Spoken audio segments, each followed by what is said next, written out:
Hello, everybody. Welcome to another episode of HP Critical. It's a podcast where my friends and I talk all things gaming. I am Charlotte. I am joined by Christy. Hi, everybody. And Gabe. Hello. And Brandon.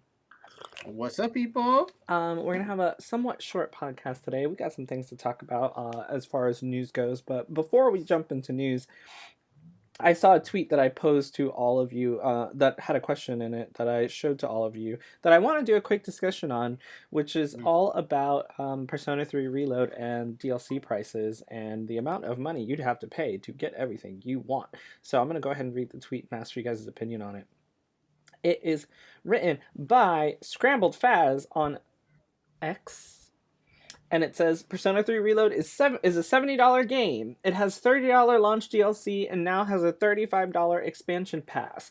If you bought the $100 Digital Deluxe Edition or the $200 Aegis Edition, the expansion pass is not included. Thoughts on this? And so I posed that question to you guys. What are your thoughts on buying a $100 or $200 Collector's or Digital Deluxe Edition and the DLC or expansion pass not being included in that DLC, and the only way that you can get portions of the story are through that expansion pass that's not included in the $100 or $200 that you already paid for a remake that is $70?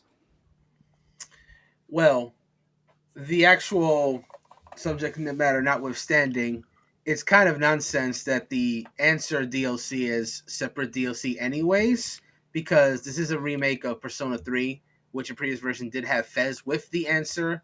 So yes. The fact that it's being sold as DLC is kind of scummy to begin with anyways. But yeah, barring the very specific example, just in general, to go to your general question, it's not great. It's not great. Like, for example, I will say this is a very ambitious remake as far as remakes go, but it's still a remake, you know. So as far as it being like full price, like that's kind of iffy as it is. As much as I'm enjoying Persona 3 Reload, or was before Rebirth came out, it still seems very expensive for this remake, and then having this DLC on top of it, it's and it definitely seems like they were planning on doing this, especially. No. In fact, we know that they're planning on doing this because, which makes this whole story worse, is that I think they made an interview saying that they were going to make the Answer as part of the full game, actually, but it wasn't ready in time, so they're selling it extra, which makes this whole damn thing worse, because if it wasn't ready for launch and you just put it as, like, say, like a free download for later, whatever, cool. It wasn't ready. The people can get through the whole game. That takes enough time, and so by that point, they'd be ready for the free DLC anyway. But the fact that you didn't finish in time, I don't even believe that now. If you're charging for it, it's like we could get this done. But it's like, what if we wait a little longer? Now we can just charge it extra. So yeah, I love you, Persona, but yeah, Atlas do be doing some scummy things sometimes with their pricing DLC. Anyone else? I mean, I agree. This just should not be charging that much for a remake. No, that's literally it. Christy, anything you want to add? I just feel like what Brandon said, it should just be included in anything over $100. Honestly, you paid so much money already. I have the Aegis edition, so I am one of those people that paid the $200. And you got to sell out an extra $35. They tried it. So on our personal Slack chat, I put the Bugs Bunny and the Crown meme as I guess I'll spend another $30. I did it somewhat ironically because I'm like, I already spent this much money. I might as well just stay in, I guess. I did not know you bought the Aegis edition. Wow. Are we even able to buy the Answer separately, or do we have to purchase the expansion You have to pass? purchase it through the expansion pass. You cannot, as of now, buy it separately. I don't care about the cosmetic DLCs. That was $200. Yeah, it was because it has the Aegis figure inside of it. You can keep talking while I get it out if you want to see it. But Aegis is not Sephiroth. I completely understand. I didn't. Oh my! You know what? No. I am okay with you spending $200 on that. Like, spend money on what makes you happy, because I spent $300 on 19 inches of Sephiroth. So I can't talk shit about anybody. And that. But you know what? But that makes it even worse because it's literally the Aegis edition. And then Aegis. and then you don't get episode I guess with it. Yeah. This is like it's kind of hard to see but if you're watching video, What else is yeah, the in figure's there? in there. So it's the figure itself. It comes. This is now an unboxing. It comes with this art book, which obviously I haven't read because you don't read art books before you actually play the game because they do be spoiling stuff. Excuse me, what? But I read the art book. And then yes, Christy. And Christy doesn't care about spoilers. This is known. And then this is like the soundtrack DVD. Soundtrack CD. Sorry. And then of course the game itself, and that's what you get. Nice. That's very nice. Very nice. $200, not bad. They said you paid $200. And of course that $30 we joked about it, like you don't get the $30 DLC that's coming out, but that $30 DLC that came bundled with the game, you do get that. So it does come bundled with that DLC as well, but not the I guess DLC, unfortunately. Wait, the game has a DLC already? Yeah, you can get like the it's a pack that lets you. Sorry. It's really nothing. It gets you the personas from like 4 and 5, yeah, and then you get like costumes based on all the characters. And that's also why I didn't like the expansion pass. And this is another problem I had because I was like, this expansion pass is dumb because the first 2 parts of the expansion pass includes the DLC with like the music from other games and like outfits and stuff, and you have to literally wait until September to get the actual DLC content. So it's like y'all are literally charging me for accessories that I probably don't necessarily want to pay for and then I have to wait until September to get the full game. But Atlas, I mentioned it in our chat as well. Atlas, we talked about how they were charging people you have to buy the collector's edition to get New Game Plus and Like a Dragon Infinite Wealth, which I thought was ridiculous. And then they do something like this, and then right before this, they re-released Portable on like every console, I believe. Which allowed you to then play a version of basically what I'm trying to say is they've been like double and triple dipping because they released Portable and now they released this one and now they're like, but you also have to buy DLC for this, and it's just like kind of trashy. I don't like Jerome, I have a question because I actually literally don't know this. Do we know that Atlas is making the decision, or is this a Sega thing? Because you just brought up the example of Infinite Wealth. I mean, it was Sega. So Sega's the scummy one. Okay. Sega. Okay, well, I mean, yes, Sega's the scummy one, but so is Atlas and Square Enix and every other big company. All these companies. They're all pretty scummy. Companies. I just want now how I'm picturing how that meeting went down is Atlas was like, darn it, we couldn't get episode I guess at launch. We can't. They're telling Sega's bosses like, hey, I'm sorry, we couldn't get it at launch. We'll put it in later. It's like, hey, that's fine, great, we'll charge for it. Atlas was like, but no, that's fine. Take your time, money. And I can't talk shit because I'm playing it on Game Pass. So anyway, moving on to some actual news for the week. I went too far. Let's start with Mario Day, which, as of this recording, was yesterday, March 10th. There was a cute little video that was like 2-3 minutes long, maybe 5, I don't remember. And there were a couple of things that were mentioned in that video that include the Super Mario Bros. Movie, which is now in development. It is going to be coming on April 3rd, 2026. That is the target release date. Hopefully, they're able to stick to it. It is, once again, being partnered with Illumination. They also showed that the release date for Paper Mario The Thousand Year Door is May 23rd, 2024. And Luigi's Mansion 2 HD is coming June 27th, 2024. And they also showed that now available currently as of the recording of this podcast were Dr. Mario, Mario Golf, and Mario Tennis all coming on Game Boy NSO. Or not coming, they are on Game Boy NSO. So that's for that. I have no words. Anybody want to say anything about that?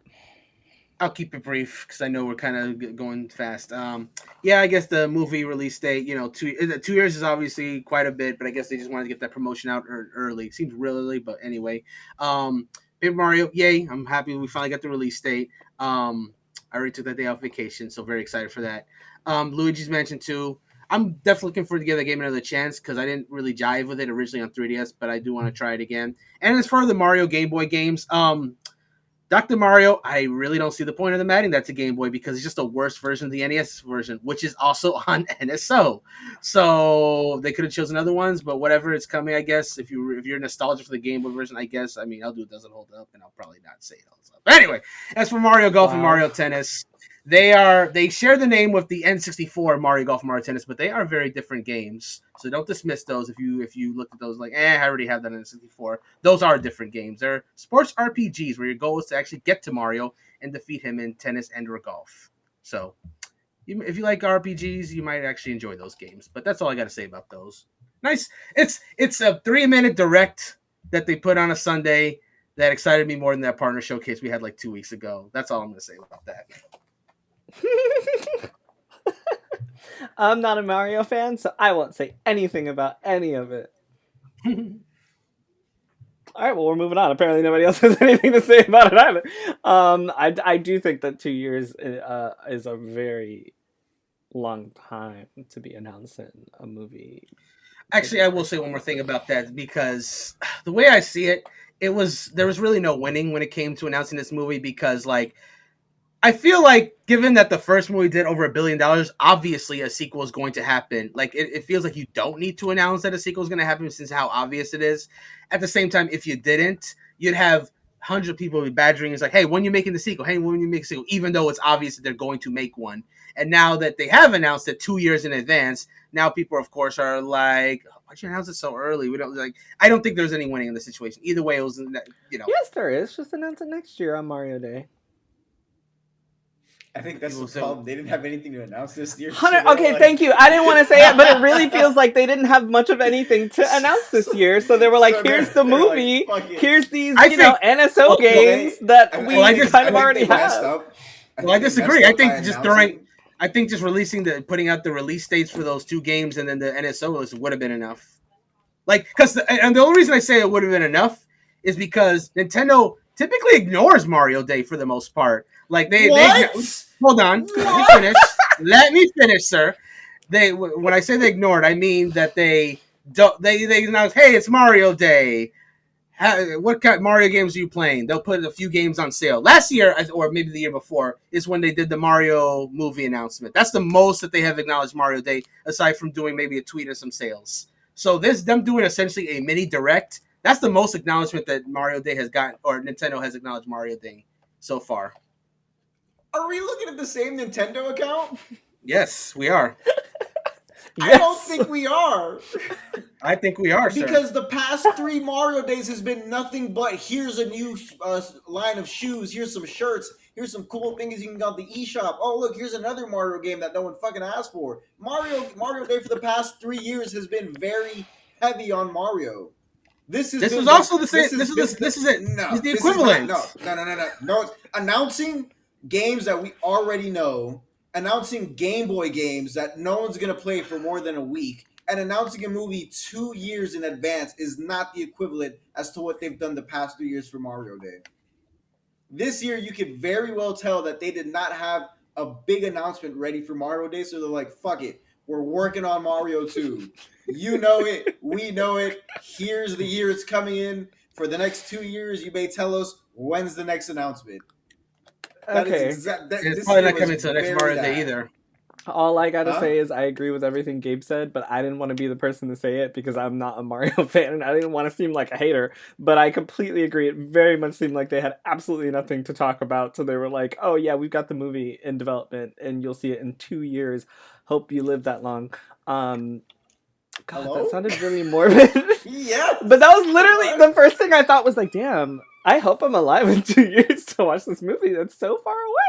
But it's because and for me, it's because Nintendo usually doesn't announce things that early, like in general. And sometimes, you guys correct me if I'm wrong, but sometimes even with like these NSO announcements, they will literally just tweet them and be like, hey, these games are coming. They do.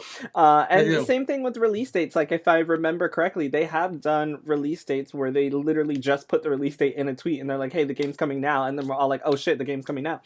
If they don't mention it in a direct. So this was, to me, just like them looking for a bunch of shit to say because they have nothing to say for Mario Day. I mean, at least it was a tweet.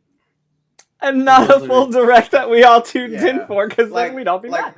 You know, they put the video on YouTube, but they also literally tweeted out the 3-minute video, and I was like, you know what? Props, Nintendo. Props. So speaking of death and sad times, Dragon Ball series and manga creator Akira Toriyama, unfortunately passed away at the age of 68.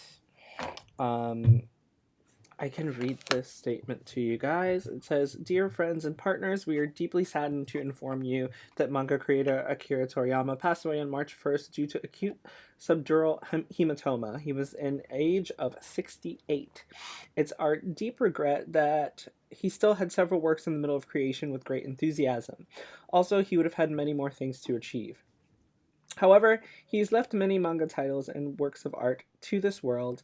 Thanks to the support of so many people around the world, he has been able to continue his creative activities for over 45 years. We hope that Akira Toriyama's unique world of creation continues to be loved by everyone for a long time to come. We inform you the sad news with gratefulness for your kindness during his lifetime." Funeral services were held with his family and very few relatives. Following his wishes for tranquility, we respectfully inform that we would not accept flowers, condolences, gifts, visitings, offerings, and others. Also, we ask you to refrain from conducting interviews with his family. Future plan for commemorative gathering is not decided. We will let you know what is confirmed. We deeply thank you for understanding and support as always. Bird Studio, Capsule Corporation, Tokyo. And this is you guys' moment to say anything you'd like to about Dragon Ball Z and Toriyama and what his legacy. Well, his legacy cannot be overstated. Obviously, his most well-known thing is Dragon Ball, and even if that was the only thing that he had done with his life, that alone would be significant because Dragon Ball has touched pop culture in the world in a very significant way. Like, obviously, not everyone watched it, but everyone at least has heard of it or knows of it, and it has influenced so much media around the world. Like, so many people will do spoofs, parodies, or homages to Dragon Ball in their line of work. Celebrities will talk about how much they love it. Some sports teams will sometimes do, ascending poses when they're about to enter a big match. Like, it's touched so many people, and I know for me personally, I got into Dragon Ball Z a lot later than I think a lot of people of my age bracket did. But I did eventually get into it, and it become, one of my favorite manga/anime series that I have ever joined. I still read the new issues of Dragon Ball Super every month they come out. I've just always adored that series. The games, hit or miss, but a lot of the recent ones have been very, very positive. And that's just Dragon Ball. That is just Dragon Ball. He's also well known as the artist of Dragon Quest, which is huge in Japan, as we all know at this point. He's responsible for doing the art for Chrono Trigger, which is one of the most beloved old school JRPGs out there. He's lent his artwork to so many other series, like Blue Dragon, like Sandland. Sandland is his manga after Dragon Ball. So he's had quite the career under his belt besides just Dragon Ball. But even Dragon Ball alone is a big deal. He's going to be missed. He's going to be missed. His influence cannot be overstated, and he'll always be remembered in the work that he's produced that will be out there forever. And the Sandland game is coming. It is coming. It is coming. Anyone else? Nice seeing everyone. It was nice seeing everyone come together to celebrate. Yeah. Oh yeah. That's it. Okay. I will say the one cool thing I saw was Xenoverse 2. That game that's still getting support. I heard other podcasters saying that for the first time in the 10 years that game has been out, they actually had trouble logging into Xenoverse 2. Mm. The reason being is everybody was logging into Xenoverse 2. You can't voice chat in the game, so people were basically just spamming in messages, goodbye and thank you, and then doing the spirit bomb emoji. Essentially, just to kind of and they all did that in mass in Xenoverse 2. So it was I obviously didn't log on to Xenoverse 2 while this happened, but I definitely saw videos and clips of it, and it was very touching to see. They also held a vigil for him in Final Fantasy XIV. That's beautiful.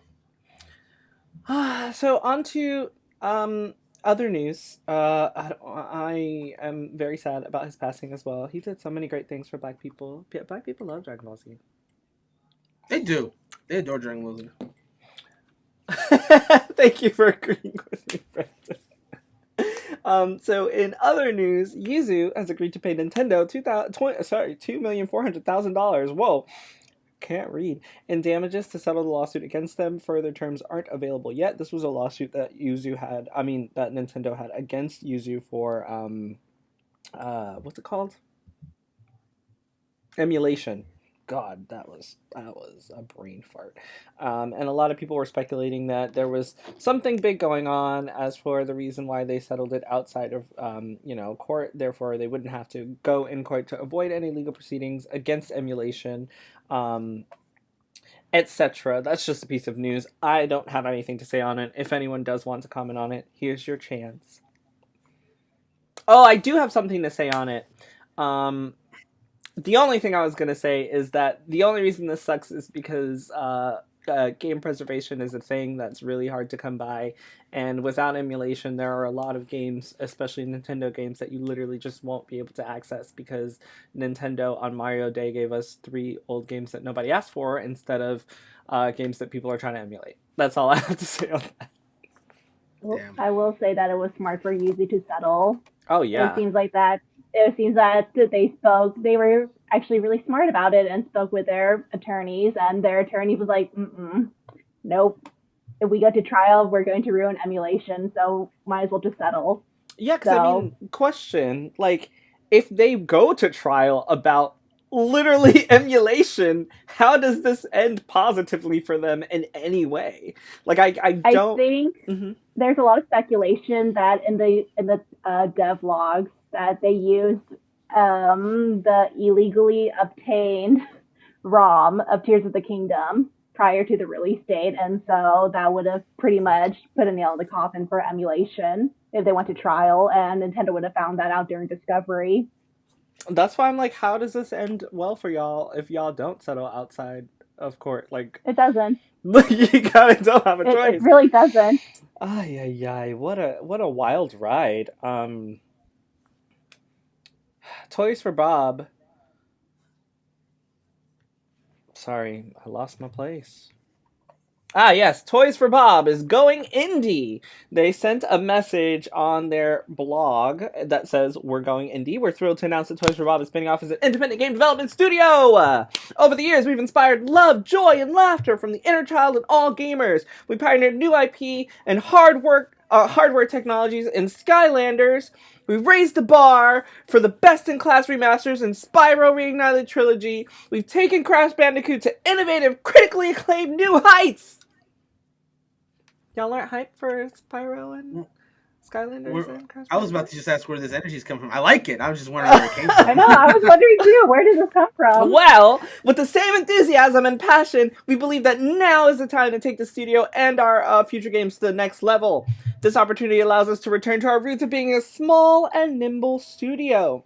To make this news even more exciting, we're exploring a possible partnership between our new studio and Microsoft. Dun dun dun. And while we're in the early days of developing our next new game, and a ways away from making any announcements, our team is excited to develop new stories, new characters, and new gameplay experiences! Our friends at Activision and Microsoft have been extremely supportive of our new direction, and we're confident that we will continue to work closely together as part of our future. So keep your horns on and your eyes out for more news. Thank you to our community of players for always supporting us through our journey. We can't wait to share updates on our new adventure, and as an indie studio, we will talk to you soon. That's the Toys for Bob blog. They're going indie. They're going to do their own thing.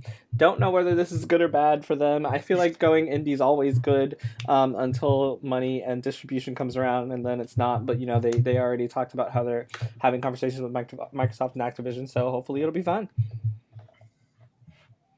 I believe they were owned by Activision at one point, and they didn't want to be. So this is great for them. It's really good news for them, and that's why I was so excited.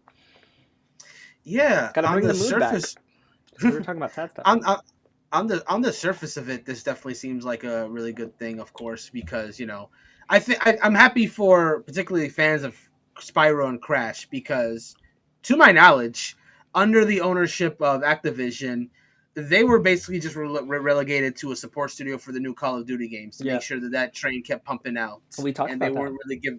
We have actually, and they weren't really given the autonomy to make the games that they really wanted to make, which again was more Crash, Spyro, and possibly some other projects here and there.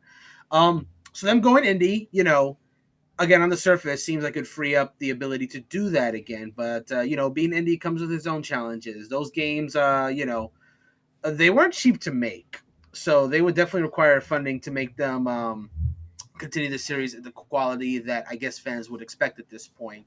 They could always make some smaller scale games there. I don't know how the fans would react to that. I haven't really played many Crash or Spyro games, but I guess they could try that at first and see. Big-ass video game fan.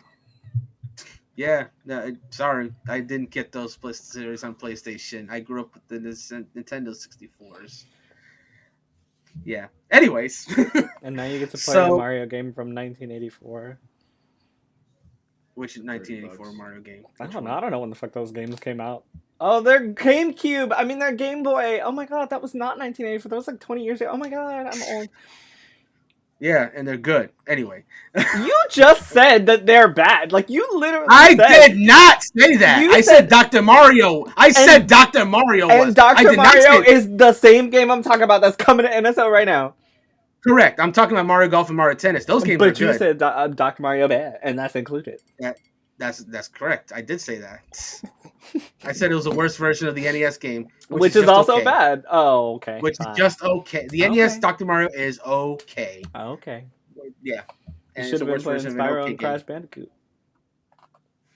Those are different systems. Anyways, we're getting off topic here. I'm happy for Crash and Spyro fans. I hope they get the games that they want, and I hope Toys for Bob can make those games for those fans. And if they have something else cooking that they just could not do while under Activision's leadership, then I hope they get to do them too, and that fans like those as well. Yeah, they gotta cook it in the pot. Yep. So I'm gonna be positive for the fans. Hopefully it all works out. Why you can't be positive like for them? Like I'm gonna be positive for the fans because I don't play these games. So good luck, guys. Well, we've gone down this path and we can't go back. So I see. Wow. So you know, I was trying to be happy for for them by them, but now I'm just gonna have to be like, yeah, I hope you guys get what you want. It don't affect me, I guess. Oh my god! I'm gonna just play whatever new 3D Mario game comes out on the Switch successor. I guess. What if their new game I guess I'm not allowed anymore. It's too late for me, Jarrell. Y'all have erected a gate in front of the Spyro and Crash series, and I can never pass it. So I'm gonna just keep playing Mario, I guess. I mean, that's also fine, like because no one's playing Crash and Spyro now, so it's fine. You're like they can. I mean, they can, but you know, they just you know, I can only imagine that it must have been sad for them realizing that. Oh, Crash 4 is really good. Oh, Spyro is really good. Oh, we're never gonna get a new one. And now I guess there's hope. So there's that. I don't think they're making any more Crash and Spyro games. It sounded like they're making something new. That's probably it, and I hope fans like that. Wow. Okay. Well, I hope fans like that too. So I'm sorry, Christy or Gabe, did you guys want to chime in for Toys for Bob or no? Nah. Okay. Just if they get bought out by Microsoft again, I'm just gonna have Can you imagine? Microsoft is exactly what's gonna happen. Microsoft is like, you know what? We'll do this partnership because we don't believe in you guys. Give it maybe 3 or 4 years, we'll be buying you out. That would God, if that actually happens, I hope 5 years after that happens again, they make a documentary about that.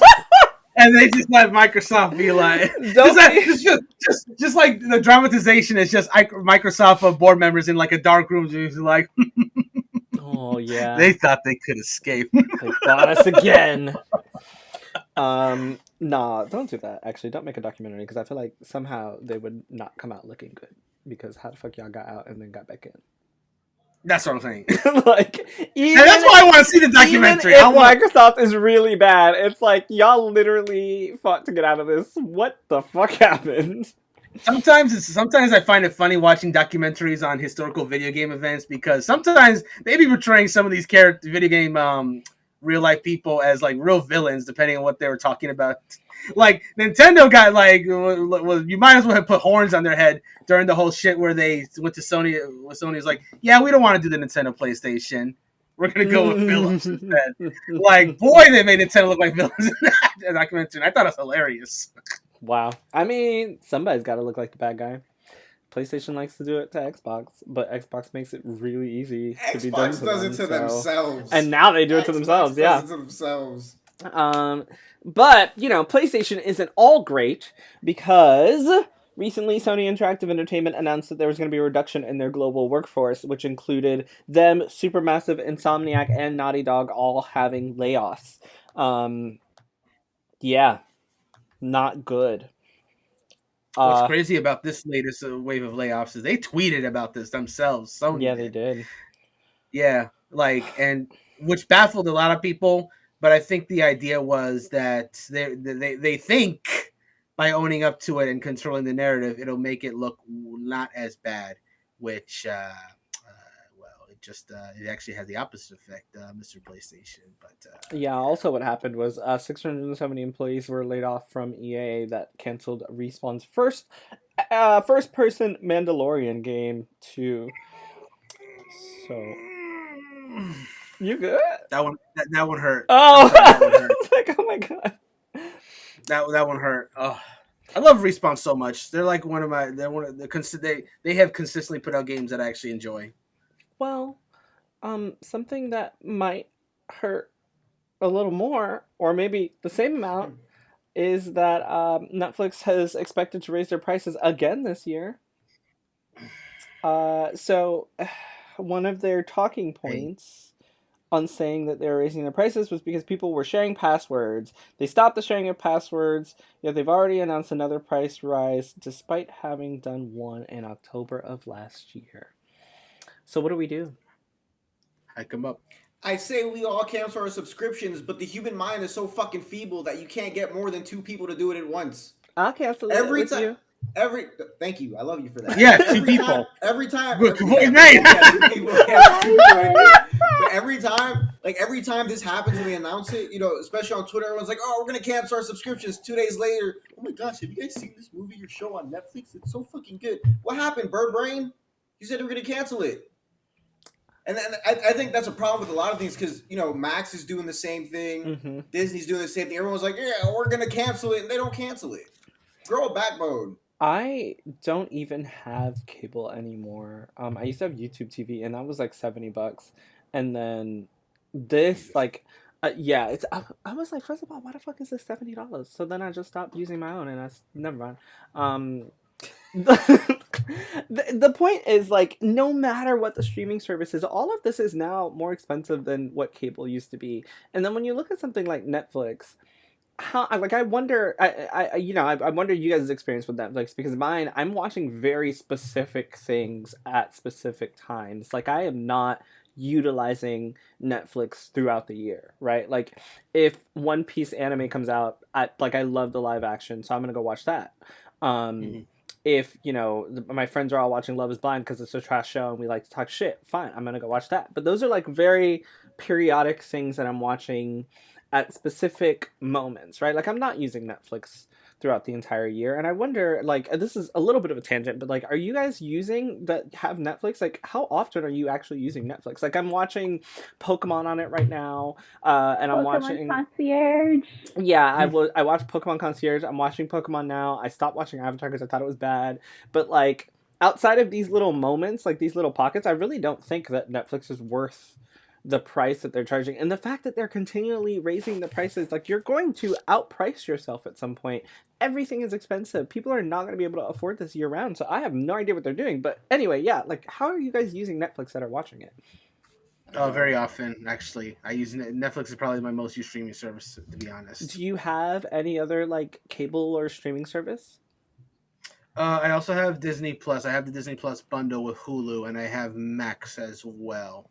Those are the ones that I pay. Those are the ones that I pay. Well, Netflix I actually don't pay for. I use my subscription. Disney. Oh, what? I was gonna say, don't say what you're using. I live with my folks, so it's like in the same household. Fine. So I was like, don't snitch on yourself, Brandon. Like, I am not living abroad and being like, yeah, my parents give my pass. No, I live in the same household as them, so there's no issue there. But I play for Disney Plus and Max. Those are me. And how much me, would sorry. For me, I don't have Netflix, but like, it's like you said, there's nothing there that, like, put it this way, I don't even want to get Netflix for the new Avatar show. It's not worth it. I'm a huge Avatar fan. That's what I've heard, but like, I'm a huge Avatar fan. And like, the other thing that's bothering me is like they're raising their prices, but they're canceling so many good shows. Yeah, that's the other Like, problem. what are you using that money for then? Because you're not keeping shows. You're not giving shows more seasons. You're just releasing old shit again. Like, they get excited when they're like, "Oh, we're putting Shrek back on." All right, motherfucker, you put Shrek back on and off for the last 10 years. Leave it on. So, like, yeah, I don't. Today, I found out that my TV has Tubi pre-installed, and I opened that app, and when I tell you, I watched a bunch of shit that I watched on YouTube cable for free on Tubi today, and I had to sit through some commercials, and I was like, I sat through commercials on YouTube TV. I don't give a fuck. I'm gonna do this shit. And so I'm ready to cancel my Netflix because it's too much money. It's like $25. First of all, I think I'm paying like $25 a month already. Like, and I don't even know if that's right. And then their tiers are like, oh, well, if you don't want this, then you're gonna have really shitty 200p subscription. Like, I want a 200p why am I paying for a subscription subscription right and now. you're not giving me 1080p? Like, that should be the bare Everything minimum should be right in now. 4K. It should be. Yeah, but okay, I don't know about that one. I think let's be fair. For the amount that At I'm least paying, I- everything should be in 4K. But no, but that's what I'm saying. Like, in terms of tier, like, every tier should be the lowest. The lowest resolution is 1080p. They shouldn't Like, even have again, tiers. Why do you have even tiers have- on a Also- streaming Okay, service? it should just be Also, HD. yes, you Yes. shouldn't have tiers, but like there's absolutely no way you're locking 1080p over like the second or third highest tier. Like, that's ridiculous. Yeah, Like, give me a break. yeah. Your shit looks like it's 1080p all the time anyway. So Brendan, are you using your Netflix to watch like TV shows? Primarily anime. Like, I'm Mm. watching I'm watching like a lot of animated shows. Like, Pokemon was brought up. I haven't finished it, but I was watching Scott Pilgrim Takes Off. Delicious in Dungeon is like kind of like the main thing I'm watching. Yeah, mainly for the anime that Netflix has on there, but a few other shows as well. Okay, so it's kind of like your cable service where you sit More or down and less. watch TV shows. Okay, see, okay. I'm just playing games all the time. And I can't watch TV. no way you just complain about playing games all the time. And not And with that, If it's- I think we're all ready to wrap up. So thank you, Brandon. Thank you, Christy. And thank you, Gabe. It's been a wonderful time seeing the podcast crew all together again. And we'll see you next week. Bye, everybody. Bye. Bye.